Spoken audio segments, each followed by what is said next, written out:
Oi, gente, eu sou a Babi Bono. Bom, prazer aí para quem está assistindo a gente pelas telinhas. Muito bacana poder participar do evento com vocês hoje, mesmo que ainda pelas telas, mas acho que se é sobre telas e se é para a galera do audiovisual, não tem problema, né? Vou tentar me apresentar aqui rapidinho para a gente não tomar muito tempo, porque a nossa conversa acho que vai ser muito mais interessante. Mas eu sou jornalista publicitária de formação, carioca, radicada aí por São Paulo um tempo, Paraty outro, e hoje eu estou meio sem CEP aí nessa vida flutuante entre essas três cidades, me divido entre o mar, a montanha e as cachoeiras. Passei os meus últimos 17 anos de carreira montando departamentos de criação, de conteúdo e de transformação digital e cultural dentro de empresas e de agências, né? Tentando levar para as marcas uma narrativa de proposta de conversa e não focada numa narrativa de propaganda.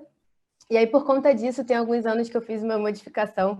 Isso veio muito junto com a pandemia também, sem pensar, mas acabou acontecendo, que foi para começar a trazer para essa minha vida profissional, né, unir um pouquinho onde batia meu coração, que é sobre contar histórias, com onde eu aloco a energia da minha produção, né, e assim poder criar narrativas que o mundo precisa, com e para as pessoas, me colocando muitas vezes como ponte, outras como criadora também direta dessas narrativas e dessas estratégias, como profissional que trabalha com estratégia criativa há muitos anos. E por conta disso eu montei a Leme Content, que é uma aceleradora de inovação em conteúdo, que ajuda empresas, criadores, produtoras e organizações a navegarem em direção de projetos de transformação social, mas a partir da estratégia de conteúdo.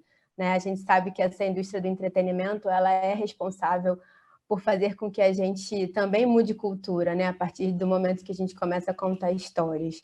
Então, para isso, a gente acabou se especializando em criar processos de sprint, né? De aceleração, cultural nessa direção de projetos de conteúdo e também em codireção até de projetos de conteúdo que envolvam audiovisual e marcas, trabalhando aí nessas frentes de branded content, brand entertainment, ajudando a desenhar estratégias de conteúdo que tragam essa linguagem mais contemporânea que a gente tanto precisa hoje.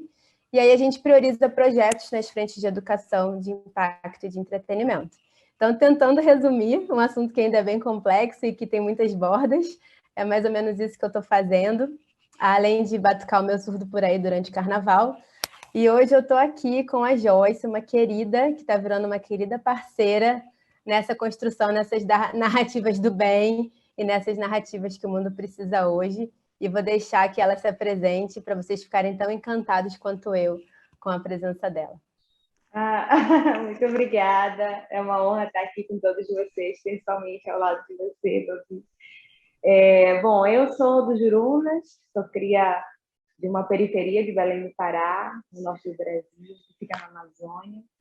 E os meus movimentos por aqui têm sido no sentido de disputar narrativas de vida, principalmente quando a gente fala de negritude, né? Esse é um tema que me atravessou há muitos anos atrás, quando eu peguei meu primeiro papel no cinema como atriz, e aí fui para trás das câmeras para buscar essa transformação também a nível de mercado, né? E aí começou eu comecei a identificar que o bagulho era bem mais embaixo, né, do que parecia ser, porque é muito estrutural, assim, né? Se pensar em produção, formação, distribuição audiovisual no Brasil, e principalmente a partir de uma perspectiva da diversidade, da inclusão racial, e esse trabalho que vem sendo desenvolvido agora por meio de uma produtora que eu estou à frente, que eu integro, que é a Negritar Filmes e Produções, né? Onde a gente vem construindo essa narrativa de forma muito alinhada com a construção das narrativas dos povos da Amazônia e das pessoas das periferias, né? Colocando foco sobre questões urgentes, sobre potencialidades, sobre o que as pessoas querem falar e mostrar a partir de sua perspectiva.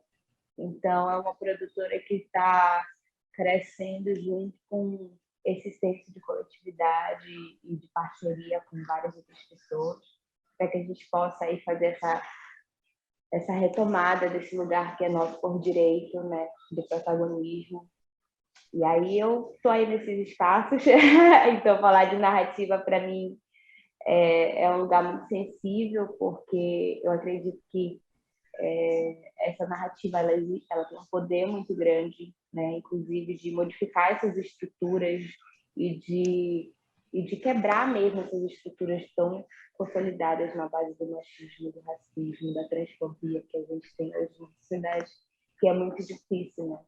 E a gente com cultura, arte, imagem, a gente vai chegando lá levando outras imagens possíveis, provocando outros imaginários, né? E aí a gente está nesse movimento, que é um movimento também coletivo, mas que parte também desse desejo de se ver de outras formas, em outros lugares, como uma pessoa preta no Brasil. Perfeita. Eu queria falar um pouquinho, tem um lugar que a gente bateu um papo já uma vez, né, que é desse encontro a partir dos territórios, né? Eu sou cria do Morro do São João, e que é subúrbio Zona Norte do Rio de Janeiro, e eu estava conversando com a Joyce, que ela para mim é uma nova liderança até nesses aspectos, como muita coisa mudou. Eu sou de uma geração que a gente dá certo era a gente sair dos nossos territórios e construir alguma coisa fora, né? Então, e hoje eu vejo que tem uma galera, uma juventude que está atuando com a fortaleza dos seus territórios e quer estar nesses lugares para exatamente mudar as coisas que acontecem, né? E dando luz às potencialidades de cada lugar. E aí, eu fico pensando muito sobre como que a gente pode, né, a partir dos nossos projetos e tudo mais, construir essas pontes, esses acessos. E aí eu queria te perguntar, como é que você consegue trabalhar essa preservação e essa promoção da diversidade brasileira nas suas estruturas de produção audiovisual, né? Você tem uma preocupação de contratação de todo mundo, pensando em diversidade, em profundidade também, em frente às iniciativas que você trabalha. Quais são as dificuldades dessas escolhas? E também, ao mesmo tempo, a gente conversou muito sobre como é importante você ter essa tua equipe, né? E, ao mesmo tempo, a ponte com os profissionais e com a linguagem que também rola no resto do Brasil, né? Como é que você faz isso tudo se conectar de alguma forma? Olha, eu acho que a palavra conectar, eu acho que a resposta dessa pergunta está na tua pergunta, né? É a conexão que a gente tem com as pessoas, né? É o olhar no olho, é estar no dia a dia, é construir a trajetória de forma justa, equilibrada e boa para todo mundo, sabe? Ser transparente com as pessoas, dar as mãos. Ter um foco em comum é muito importante, né? Quando a gente chega numa comunidade, dentro do projeto da Negritar, um dos projetos que eu falo que é o Carrão de Cena, né? O Telas de Movimento, que é um festival que a gente criou muito a partir dessa necessidade de expandir as nossas narrativas, né? Porque a Negritar também nasce desse processo de investigação, onde a gente vê que o mercado brasileiro não absorve mão de obra feminina, negra, e negros e negras de forma geral. E aí, quando a gente parte para um campo do empreendedorismo de impacto social, que eu vou avaliar isso, a gente também não consegue atender no primeiro momento as pessoas, porque são o nosso público-alvo, digamos assim, são as pessoas que precisam da gente e não tem como pagar por isso, né? Então a gente começa no meio desse processo todo construir estratégias para tentar atender essa população de forma que seja bom para todo mundo, né? E aí eu acho que nesse sentido o Negrita nasce muito nesse contexto das parcerias estratégicas, mas em parcerias baseadas sobretudo nas relações, nas conexões com as pessoas. Então não só feita por pessoas negras, mas também de periferias, de territórios da cidade, do campo, das aldeias, dos quilombos. E essas pessoas, quando chegam na equipe, elas trazem toda essa bagagem cultural e de relações também, né, dentro da sua comunidade. Então, a gente acaba construindo coisas e processos de produção que não tem um valor tangível, que não é uma troca que a gente consegue medir ou remunerar de imediato, porque para a gente aquilo tem um significado tão importante que está para além disso, né? É uma outra relação de ganha-ganha no sentido de que o interesse, o foco em comum é o que leva a gente para esse lugar da autorrealização coletiva. Então, o dinheiro, ele se torna uma consequência disso, né? A gente primeiro trabalha, geralmente, depois que a gente vai ganhar o dinheiro. E é muito isso, assim, que vem acontecendo, assim. Então, e a partir dos desafios, eu acho que o maior desafio é esse, a gente ainda não poder absorver todo mundo, porque o dinheiro só chega depois, ou porque essa proposta comercial ela não é muito palpável, digamos assim, né? Uma coisa é você chegar e dizer, olha, tem um contrato, um job que vai ser tal, tal, tal, tal, tal. E aí eu chego com alguém e falo assim, cara, seguinte, a minha equipe até brinca comigo que eu chego com umas ideias megalomaníacas, eu acho que é esse o termo que eles usam, assim, aí eles olham, isso vai dar certo, isso é humanamente possível. Mas todo mundo bota fé, porque eu falo, olha, a gente vai fazer assim, um babado assim, assim, assim, em outubro vai ter esse impacto, vai ter resultado, aí tu vai fazer a tua música para cá, tu vai expandir teu negócio para cá, daqui vai sair tal coisa para ti, e daqui vai sair tal coisa para mim, e assim a gente vai. E é mais ou menos isso, assim, o caminho de construção foi muito nessa construção, nessa conexão, nessa relação, nessa forma de se afetar, né? O afeto não só como um lugar do carinho, mas um lugar do encontro e do impacto também. Eu acho que o afeto para a gente ele representa esse impacto assim de isso chegou na minha vida e isso vai me transformar, isso vai trazer um bom portfólio para mim, isso vai me projetar na mídia, isso vai ter um outro valor para mim que talvez se eu ganhar tipo R$2.000 nessa diária hoje, nada disso vai conseguir pagar, né, essas coisas. Então, essa construção vem dessa conversa, dessas ideias enfim, que a princípio parece ser impossíveis de tocar. Mas quando a gente está junto, a gente consegue.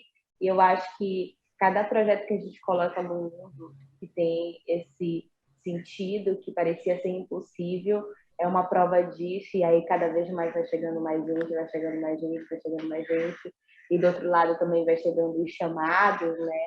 Agora, na verdade, eu estou tentando equilibrar os pratos para não sobrecarregar a equipe, mas é muito bacana porque é tudo sobre parceria, né? A dificuldade continua sendo essa falta de estrutura, mas eu acho que ela é até parte desse sistema de racista mesmo, sabe? Que está sempre expelindo os nossos corpos. E esse evento, por exemplo, aqui é muito importante para mim, porque são espaços que abrem, né, caminhos para uma discussão e até para possíveis pessoas que queiram apoiar a gente, etc. Não são espaços que geralmente a gente está. No começo, quando eu comecei a fazer isso, as pessoas que eu busquei apoio, elas tinham muito descrédito, assim, porque eu sou uma mulher jovem, negra e que vem de Jurunas, né? Então, eu me lembro que, tipo, sempre quando eu chegava em algum trabalho ou em algum local que tinha muitas pessoas, eu falava que eu era dos Jurunas e as pessoas falavam assim, me rouba logo, porque é um dos bairros mais populosos daqui de Belém e tem essa questão da marginalização, da criminalidade de uma forma muito grotesca e violenta. Então, o imaginário que tinha sobre a minha pessoa dentro dos espaços como uma mulher preta e periférica era uma mulher que não só não ia trazer coisas para esse espaço, mas alguém que iria, tipo, furtar, roubar alguma coisa. E esses espaços, para mim, sempre foram muito violentos. Assim, eu ainda tenho algumas dificuldades de participar de eventos como esse, às vezes dá um delay assim, na minha cabeça, porque ainda vem, né, essas coisas, esse tipo de fala. E então, fui muito desacreditada no começo. E as pessoas que acreditaram em mim, eu acho que foi quase uma consequência do que é o projeto hoje, né? Foram foi a minha comunidade e a minha família. Então, eles são os meus sócios, eles são os meus amigos, eles são parte do mercado que eu estou ajudando a construir aqui em Belém, porque eles acreditaram no que eu estava falando, e isso foi uma consequência, né, da formação do produtor. Estou te ouvindo falar e eu estou pensando muito sobre como que a gente vê marcas, projetos, criadores correndo muito atrás dessa diversidade cultural e que ela só vai se dar se a gente tiver todo mundo incluído nessa narrativa, que é exatamente o que você faz por aí, né? E ao mesmo tempo pensando que logo você, uma mulher preta, periférica e tudo mais, foi trabalhar com o audiovisual, com essa linguagem do cinema, da tela, né? E como a gente carrega, e eu vejo isso quando eu também me envolvo nos projetos por aqui, tem uma diferença quando a gente coloca a mulherada no set para co-dirigir, para produzir, né, para roteirizar, que eu acho que a gente leva exatamente esse olhar, que é um olhar de uma amplitude, é um olhar de caber todos, é um olhar de que narrativa que a gente pode construir para que cheguem todos, né? Eu acho que as mulheres têm essa coisa do afeto que você falou, um pulso que vai além do questão do olhar para a técnica, né? E eu fico pensando como que, de repente, as marcas também podem estar mais atentas a isso e a entrarem de cabeça nisso, se elas não prestarem atenção que elas precisam dessas pessoas dentro do set, né? Elas precisam de pessoas como você na produção, ou olhando para essa produção do começo ao fim, porque senão a gente vai ficar com linguagens que não descem, ou que não escalam, ou que não geram identificação com as pessoas. E aí eu venho trabalhando com essa parte do que a gente chama do brand entertainment, né? Que é de levar, de ajudar, de apoiar as marcas a contarem histórias que as pessoas querem ouvir, e não o contrário. E um dos grandes pilares do brand entertainment é exatamente olhar para causas também.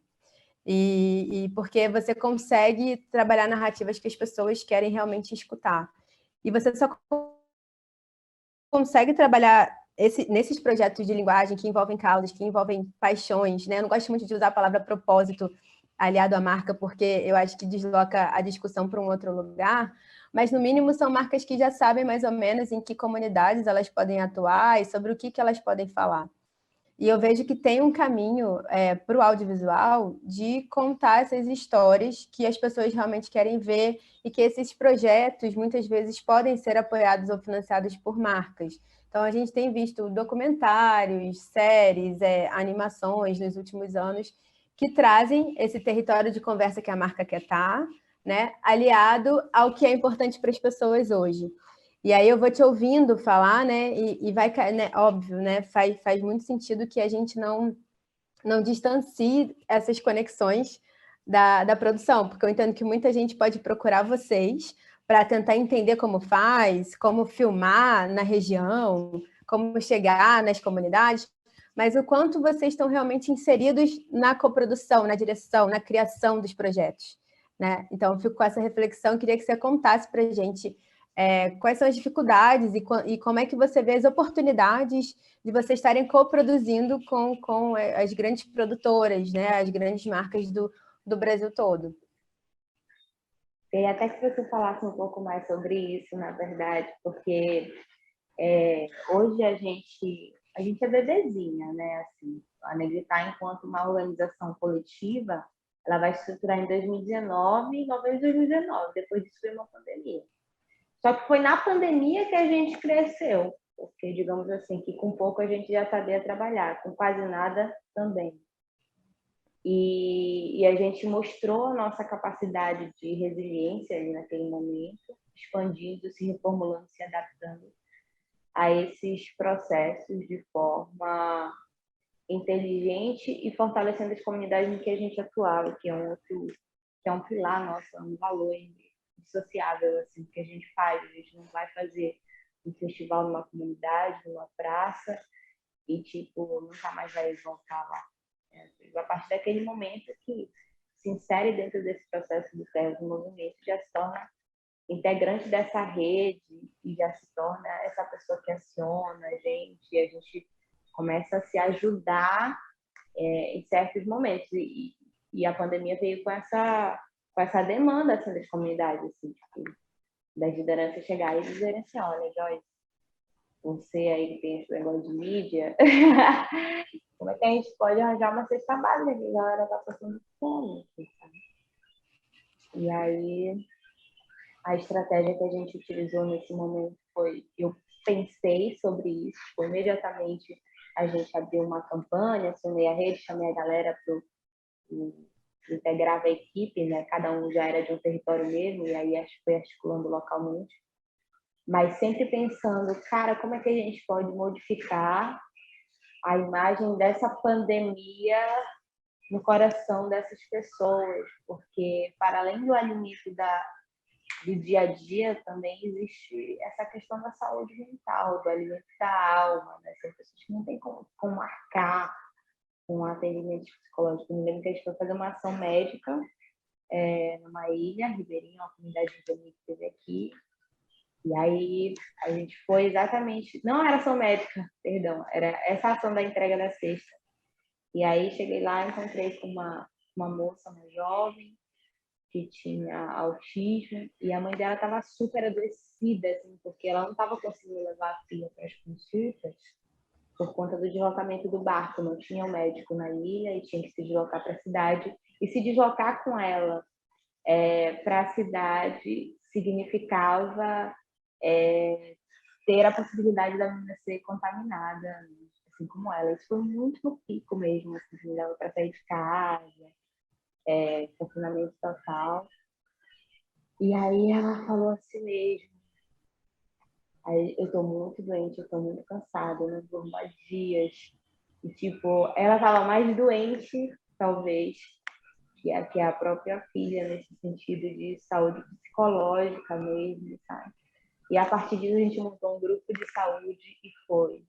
Então foram demandas que foram surgindo a partir da realidade da comunidade dentro da rede e a gente se mobilizando para ver como é que dava para fazer. E aí eu fiquei pensando em uma dessas ações comunitárias, né, aqui no meu bairro, no Jurunas, onde a gente também tem muito essa questão da... Teve um momento aqui muito difícil para a gente, que foram as chacinas, né? Mortes em massa da juventude preta da quebrada. Então, a galera ia para a rua, até porque quem estava falando com eles nesse momento era o Estado que chega para matar, né? Então, tipo, a gente entendia o que era um vírus invisível perto de uma, sabe, presenciar a morte do seu filho na porta de casa. As pessoas não conseguiam muito entender essa organização que tem que prover as coisas nesse momento some, como alguém estava comunicando que ia em casa para não morrer, porque elas já estavam morrendo, mesmo dentro de casa e muito antes da pandemia estar acontecendo, sabe? Então a gente resolveu fazer uma ação comunitária de comunicação pré-galando nas feiras e tal, adaptou isso para uma linguagem regional, fica no teu setor, que a gente fala setor aqui, fica no teu setor e tal, fortalece e tal. E fomos tentando criar formas, outras narrativas de nos comunicar com as pessoas do nosso bairro para criar uma campanha diferenciada do que o Estado estava fazendo. E aí, numa dessas ações, eu conheci uma criança, assim, eu nem sei se ela existe, porque eu só lembro dela nesse dia, depois eu não achei mais. E aí aí eu falei assim mesmo, eu falei, me conta como é que está sendo para ti, se tu pudesse, o que que poderia fazer para o teu pai, o que que tu faria? Assim, tipo, tentando entender qual era a narrativa. E aí ele falou assim, tia, eu não sei escrever, mas eu sei desenhar. A senhora pode fazer um caderno. E a partir disso, a gente montou, com as cestas básicas, a gente mandou cadernos de desenho para as casas, onde foram as cestas básicas, e as crianças fizeram desenhos, criando super-heróis para salvar a sua comunidade da pandemia. E isso foi a nossa grande campanha de comunicação. Tá? Tipo, os pais, os avós estavam sendo pautados pelas crianças. Elas tinham criado super-heróis, né? e estavam dizendo, olha, porque a gente tem que ficar e tal, então eu sou o super-herói daqui, me ajude a salvar o meu bairro. Isso foi muito legal. E a gente transformou isso num filme chamado Telas da Esperança, né? Um filme de animação, por meio de uma turma de ilustradores negros também que a gente montou. E muito a partir desse processo de assim, tinha dinheiro, não tinha, né? Galera quer aprender a fazer animação, porque quer trabalhar com isso na pandemia, e a gente montou um laboratório para para dar aula para as pessoas fazerem animação. Aí o resultado desse laboratório foi esse filme, sempre pensando nessas contrapartidas, né? Então, as dificuldades, elas são muito mutáveis, assim. Cada hora é um desafio novo, cada hora é uma coisa assim, eu digo, meu Deus, eu estou quase virando PhD da vida, porque cada hora eu aprendo uma coisa totalmente nova, assim, eu fico impactada muito, assim, com as coisas que esses projetos me proporcionam, um aprendizado de vida mesmo, né? E entender a potência ali das crianças que eram uma faixa etária que ninguém estava olhando, ninguém estava se preocupando, e elas estavam super afetadas, assim, mentalmente também, e trancadas dentro de casa, sem a rede escolar, sem atendimento médico, etc. Então, a gente vem nesse processo. E aí, depois, ano passado, a gente fez um formato híbrido, né, do Telas, e esse ano a gente está fazendo as narrativas climáticas da Amazônia. Então, para te dizer, toda essa volta é que a gente vai fazer ainda há 4 anos e a gente não tem nenhum patrocinador, né? Mesmo fazendo tudo isso que eu estou te falando, a gente não tem, sei lá, um refrigerante para apoiar essas exibições e estar lá com a sua marca. São exibições de massa, sabe, dentro das comunidades, como isso poderia ser importante, não só para a marca, mas para a propagação da importância da democratização do acesso ao cinema nas periferias e na comunidade, como isso seria importante, sabe? A gente não tem essa estrutura, às vezes a gente quer deixar alguma coisa na comunidade, uma câmera, um projetor, e não tem, sabe? Quantas marcas de câmeras que estão aí no mercado, ou equipamentos eletrônicos que poderiam estar nesse processo com a gente, mas, para te falar a verdade, eu não sei como fazer isso, porque acaba que aqui a gente é uma equipe pequena, né? Eu não sou só produtora executiva, eu sou diretora, tem dia que eu sou produtora, tem dia que eu vou fazer a comida, a gente vai se virando. Então, eu botei na minha cabeça que eu precisava estudar mais essa questão da produção executiva e me dedicar mais para nesse espaço mais qualitativo, até para tentar entender como é que funciona isso, tentar trazer essas marcas para o jogo, mas que é um jogo de desconstrução desse padrão, né, que a gente tem para a construção de uma nova narrativa, inclusive comercial, estruturante, né? Exato. E aí eu quero perguntar para ti também, né, Mana, como é que a gente faz isso? Porque eu não sei. Vamos juntas. Eu acho que, infelizmente, a gente vai ter que começar a encerrar, mas eu acho que a gente, na verdade, só abriu um capítulo aqui de conversa para quem quiser chamar a gente para conversar mais sobre isso. Eu acho que, na verdade, a gente começou por um lugar, mas, no fundo, para mim, esse bate-papo aqui ele é muito sobre como a gente pode exercitar, inclusive, a nossa criatividade, né? Os nossos projetos criativos, e você deu assim, algumas lições que eu até peguei um caderninho aqui e estava anotando algumas coisas que para mim, são fundamentais para todo mundo que quer trabalhar na construção de histórias hoje em dia. Quando você trouxe esses exemplos, e a gente viu também alguns exemplos por aqui de muitas periferias que tiveram que fazer suas próprias campanhas a partir das suas linguagens locais, né? No mercado publicitário, às vezes no mercado das marcas, a gente vê muito os briefings, os pedidos muito dados. E eu acho que a gente está num outro momento de entender e construir esses briefings e essas narrativas a partir da necessidade das pessoas. Então, para a gente ir encerrando, eu vou deixar a sua pergunta, que também vai ser minha, como que a gente pode fazer isso juntos? Como que a gente pode olhar para o audiovisual, olhar para essa nossa indústria, olhar para essa contação das histórias a partir de um lugar onde pulsa o coração dessas histórias. E não só incluindo, acho que isso é um trabalho de todo mundo, mas envolvendo as pessoas dos territórios e colocando as pessoas que são o centro dessas narrativas para que a gente possa, assim, co-criar e criar juntos, né? Então, vou deixar aqui essa provocação para todo mundo. Infelizmente, o nosso tempo acabou. Joyce, te agradeço muito por essa conversa.